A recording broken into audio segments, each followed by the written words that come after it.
டெய்லியும் பைபிள் வாசிக்க முடியாதவங்க இதை பார்த்து பயன்பெறுங்க ஃப்ரெண்ட்ஸ். இன்றைக்கி இயேசுவின் வார்த்தைகள் என்ன பார்க்க போகிறோம்னா, ஓசையா 8 இறைவசனங்கள் 1 முதல் 7 வரை. எக்காலத்தை ஊது, கழுகு ஒன்று ஆண்டவருடைய வீட்டின் மேல் பாய்ந்து வருகின்றது. அவர்கள் என் உடன்படிக்கையை மீறினார்கள், என் திருச்சட்டத்தை மீறி நடந்தார்கள். இஸ்ரவேலர் என்னை நோக்கி கூக்குரலிட்டு, எங்கள் கடவுளே, நாங்கள் உம்மை அறிந்திருக்கிறோம் என்று சொல்கின்றார்கள். இஸ்ரவேலரோ நலமானதை வெறுத்து விட்டார்கள். பகைவன் அவர்களை துரத்துவான். அரசியல் குழப்பமும் சிலை வழிபாடும்.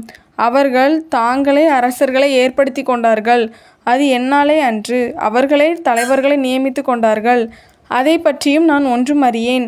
தங்கள் வெள்ளியாலும் பொன்னாலும் தங்களுக்கென சிலைகளை செய்தார்கள். தாங்கள் அழிந்து போகவே அவற்றை செய்தார்கள். சமாரியா மக்கள் வழிபடும் கன்றுக்குட்டியை நான் வெறுக்கின்றேன். என் கோபத்தி அவர்களுக்கு எதிராய் எரிகின்றது. இன்னும் எத்துணை காலம் அவர்கள் தூய்மையடையாது இருப்பார்கள்? அந்த கன்றுக்குட்டி இஸ்ரேலிடமிருந்து வந்ததென்றோ? அது கடவுள் அல்லவே. கைவினைஞன் ஒருவன்தானே அதை செய்தான். சமாரியாவின் கன்றுக்குட்டி தவிடு பொடியாகும். அவர்கள் காற்றை விதைக்கிறார்கள், கடும் புயலை அறுப்பார்கள். வளரும் பயிர் முற்றுவதில்லை, கோதுமை நன்றாக விளைவதில்லை. அப்படியே விளைந்தாலும் அந்நியரே அதை விழுங்குவர். இது ஆண்டவர் வழங்கும் அருள்வாக்கு. இறைவா, உமக்கு நன்றி.